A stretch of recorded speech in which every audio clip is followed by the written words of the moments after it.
Hello everyone, मैं हूं doctor शिखा और आपका स्वागत है मेरे यूट्यूब चैनल पे। तो आज इस वीडियो में मैं आपके साथ डिस्कस करूंगी स्टाई के बारे में, जिसे हिंदी में बिलोनी के नाम से भी जानते हैं। इस बारे में चर्चा करेंगे, जानेंगे इसके क्या क्या कारण होते हैं, क्यों ये बार बार होता है, क्या सिम्टम्स होते हैं इसके, और होम्योपैथिक दवाई जो है इन चीज़ों में कैसे रिलीव करवाती है। इन सब चीज़ों को देखने के लिए मेरे वीडियो को पूरा देखें, एंड तक देखें, और अगर वीडियो पसंद आए तो इसे लाइक और शेयर करना ना भूलें। अगर आप मेरे चैनल पर नए हैं तो फिर नीचे दिए गए सब्सक्राइब बटन को क्लिक करके मेरे चैनल को सब्सक्राइब कर लीजिए, ताकि ऐसी और इन्फॉर्मेटिव वीडियोस की जो कंटेंट है वो आपको टाइम टू टाइम मिलते रहे। तो चलिए स्टार्ट करते हैं।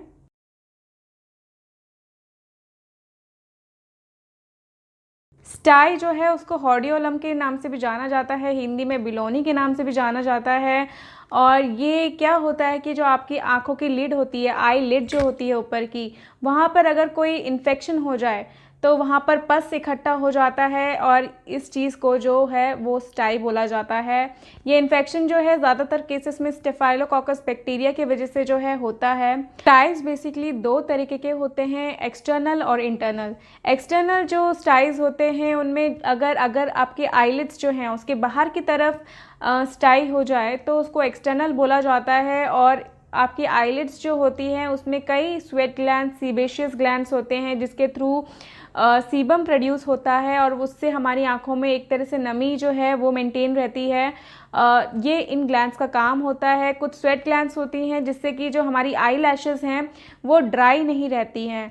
तो ये इन ग्लैंड्स का कुछ काम होता है। और अगर इन ग्लैंड्स में क्लॉग हो जाएं, अगर ये ग्लैंड्स या इनमें इन्फेक्शन हो जाए, तो फिर वहाँ पर पस इकट्ठा होना या सीबम इकट्ठा होना शुरू हो जाता है, और वहाँ पे स्टाई जो है वो बन जाता है। ये स्टाइज जो होते हैं एक्सटर्नल पेनफुल होते हैं, और जो इंटरनल स्टाइज होते हैं वो भी अगर आपके आईलिड्स के अंदर की तरफ दाना हो जाए तो उसको इंटरनल स्टाई बोला जाता है। और ये बेसिकली जो मीबोमियन ग्लैंड्स होते हैं उनके ब्लॉकेज के कारण होता है। कारण की बात करें तो जैसे मैंने आपको बताया कि हमारे जो आईलिड्स हैं उसमें कई सारे ग्लैंड्स होते हैं जिनका कुछ काम होता है हमारे आँखों को नमी पहुंचाना, हमारे जो आई लैश हैं, जो आँखों में बाल हैं, उनको ड्राई ना करना, उनको उनमें नमी रखना। तो ये सारे काम जो होते हैं उन ग्लैंड्स के होते हैं। कई बार इन ग्लैंड्स में बैक्टीरियल इन्फेक्शन हो जाता है, जिसकी वजह से इनके जो पोर्स होते हैं आई लैशेस के थ्रू जो निकलते हैं, तो वहाँ पर ये पोर्स बंद हो जाते हैं, और वहाँ पर सीबम या जो अंदर ऑयल होते हैं वो इकट्ठा होना शुरू हो जाता है, और ड्रेन नहीं हो पाता है बराबर जो सीबम है, और वो इकट्ठा होते होते वहाँ पर दाने बन जाते हैं, जिसको स्टाई के नाम से जाना जाता है। बात करते हैं कि ये किन लोगों में ज़्यादातर देखा जा सकता है या कौन इसके लिए हाई रिस्क हैं। तो सबसे पहले जिनको स्किन कंडीशंस होती हैं, जैसे कि डर्मेटाइटिस हो गया या रोजेशिया हो गया, उन केसेस में ये तो कंडीशन है वो ज़्यादातर देखी जाती है, वो ज़्यादा प्रोन होते हैं इस कंडीशन के लिए। सेकेंड है, अगर आपको एक बार हो चुका है स्टाई तो फिर आपकी टेंडेंसी जो है वो ज़्यादा हो जाती है कि आपको दोबारा ये इन्फेक्शन जो है वो हो सकता है, टेंडेंसी बढ़ जाती है, आप ज़्यादा प्रोन हो जाते हैं इस स्टाई के इन्फेक्शन के लिए। इसके अलावा अगर आप आई मेकअप यूज़ करते हैं और उसको अच्छे से रिमूव नहीं करते हैं, या आप एक्सपायर्ड मेकअप प्रोडक्ट्स जो हैं वो यूज़ कर रहे हैं, उसके वजह से भी स्टाइज होने के चांसेस जो हैं वो बढ़ जाते हैं। अगर आपको कोई हेल्थ रिलेटेड प्रॉब्लम है, जैसे कि डायबिटिक हैं अगर आप, या फिर आपका कोलेस्ट्रॉल लेवल्स या लिपिड प्रोफाइल जो है वो मेंटेन नहीं है, हाई हैं, तो उस केसेस में भी ये स्टाइज के चांसेस जो हैं वो बढ़ जाते हैं। बात करते हैं इसके कुछ सिम्टम्स की। स्टाई में बेसिकली आपके जो आईलिड्स हैं उस पर दाने हो जाते हैं, छोटा दाना होता है, कई बार वो दाने में पस भर जाता है, कई बार वो दाना जो है वो बहुत हार्ड नोडोसिटी के टाइप का हो जाता है वहाँ पे बिना पस के, और उसमें कई दानों में बहुत ज़्यादा पेन होता है, इचिंग हो सकती है। कई बार आपकी आंखों के ऊपर जो है वाइट कलर की परत जो है पपड़ी टाइप की वो भी देखी जा सकती है। आंखों से पानी आना, आंखों में चिपचिपा सा पदार्थ निकलना आंखों से, ये भी हो सकता है। आंखें जो हैं वो बहुत ज़्यादा सेंसिटिव हो जाती हैं लाइट के लिए, फोटोफोबिया की शिकायत जो होती है इसमें देखने को मिलती है।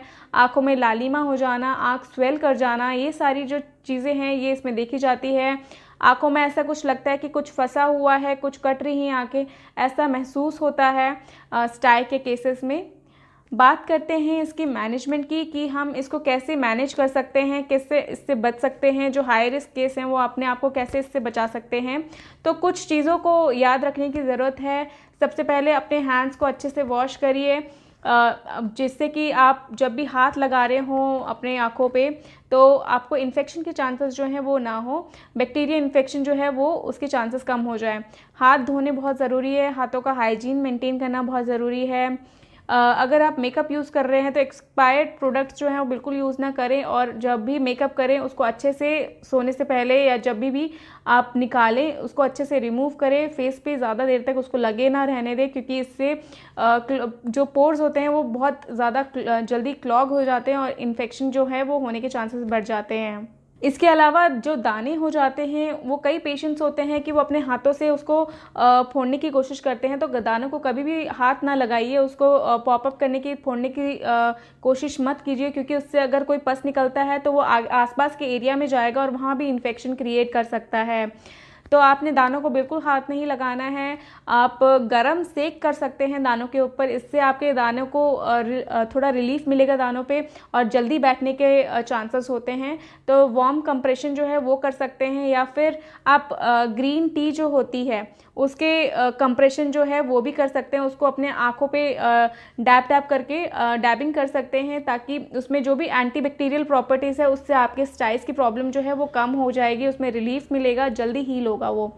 तो आप ये चीज़ें जो हैं वो फॉलो कर सकते हैं। अगर आप कॉन्टैक्ट लेंस लगाते हैं तो फिर कॉन्टैक्ट लेंस को लगाने के पहले और निकालने के बाद अपने हाथों को ज़रूर अच्छे से वॉश करिए।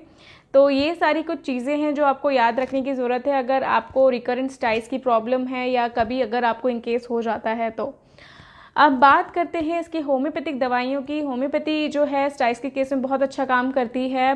इस वीडियो में मैं आपको कुछ ऐसी मेडिसिन बताऊंगी जो कि स्टाइस में ज़्यादातर केसेस में बहुत अच्छा काम करती है। तो सबसे पहली मेडिसिन जो है वो है कैलकेरिया पिक्रेटा 3x। ये मेडिसिन जो है स्टाइस में बहुत अच्छा काम करती है। ये बेसिकली आपके स्टाइस जो हैं अगर रिकरेंट हो और क्रोनिक हो, मतलब काफ़ी टाइम से, महीने से हो और बार बार होते जा रहा है साल भर तक, तो उन केसेस में ये बहुत अच्छा काम करती हैं। दानों में बहुत ज़्यादा पेन होता है, आप बिल्कुल हाथ नहीं लगा सकते हैं वहाँ पे, उस केस में आप इसकी 3x की डोसेज जो है उसकी 2-2 बूंदें दिन में 2 बार ले सकते हैं। अगली जो मेडिसिन है वो है सिलिशिया 30। सिलिशिया 30 जो है उन केसेस में दिया जाता है जहाँ पे स्टाई जो है बहुत टाइम तक वहाँ पर होता है, एंड स्टेज जो होता है स्टाई का उसमें दिया जाता है। बेसिकली ये जब आपकी स्टाइज में पस जो है वो भर जाता है, ये सिलिशिया जो है वहाँ के पस को सुखाने की कोशिश करती है, ड्रेन आउट करवाती है और वहाँ पे कोई भी गार्ड जो है वो बनने नहीं देती है।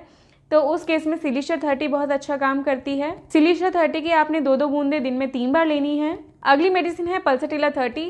पल्सटीला 30 जो है उन स्टाइज में बहुत अच्छा काम करती है अगर आपके ऊपर की आईलेट पे ये स्टाई की प्रॉब्लम हो, ऊपर की आईलिड्स में स्टाई की प्रॉब्लम हो, साथ में येलोइश कलर का डिस्चार्ज निकल रहा हो आंखों से और बहुत ही चिपचिपा पदार्थ जो है वो निकल रहा हो, आंखों में बहुत ज़्यादा इचिंग हो। बच्चे के केस में बच्चा बार बार अपने आंखों को रब करेगा, उस केस में बहुत अच्छा काम करती है ये पल्सटीला। बेसिकली ये फीमेल्स में बहुत अच्छा काम करती है। अगर फीमेल्स को अपर आईलिड में ऐसी कोई प्रॉब्लम हो गई है, येलोइश डिस्चार्ज निकल रहा है, तो फिर आप इस केस में पल्सटीला 30 जो है वो उसकी 2-2 बूंदें दिन में 3 बार दे सकते हैं। अगली मेडिसिन है एपिस मेलिफिका 30। ये उन स्टाइस के केस में बहुत अच्छा काम करती है जहाँ पे इन्फ्लेमेशन जो है वो बहुत ज़्यादा होती है, जलन बहुत ज़्यादा रहेगी, रेडनेस रहेगी, आँख पूरी स्वेल हो जाती है। इन केसेस में पफी बैग्स जो हैं वो बन जाते हैं आँखों के आसपास। जो इनके पेन होता है वो ठंडे एप्लीकेशन से उनको रिलीफ मिलता है और इनके जो आँखों के आसपास जो है पूरी पेन रहता है स्टाइस में, तो फिर उस केस में आप एपिस मेल 30 जो है उसकी 2-2 बूंदें करके दिन में 3 बार ले सकते हैं। अगली मेडिसिन है स्टेफिसेगेरिया 30। अगर आपकी केस जो है स्टाई का वो रिकरेंट हो रहा है, बहुत टाइम से है, बार बार हो रहा है, किसी दवाई से फ़र्क नहीं पड़ रहा है, उस केस में आप स्टेफिसेगेरिया 30 यूज़ कर सकते हैं। ये हर तरीके के स्टाई में अच्छा काम करती है, भले आपके अपर लिड पे हो या लोअर लिड पे हो, हर केस में ये स्टेफिसेगेरिया 30 बहुत अच्छा काम करती है। इसमें आँखों में काफ़ी ज़्यादा ड्राइनेस रहती है, जो हार्ड नोडोसिटीज़ हो जाते हैं, नोड्स बन जाते हैं, गांठें बन जाती हैं जो दानों की, उस केस में भी ये बहुत अच्छा काम करती है। पेशेंट को जो है टच करने से बहुत प्रॉब्लम होती है और वार्म एप्लीकेशन से उनको रिलीफ मिलता है। तो अगर आपको बार बार ये प्रॉब्लम हो रही है और कोई दवा असर नहीं कर रही है, उस केस में आप स्टेफिस एगेरिया 30 जो है इसकी 2-2 बूंदें करके दिन में 3 बार ले सकते हैं। तो ये था मेरा एक छोटा सा वीडियो जिसमें मैंने आपको स्टाइस की मेडिसिन के बारे में बताया, कैसे मैनेज कर सकते हैं अपनी स्टाइस की प्रॉब्लम को, इसके बारे में बताया।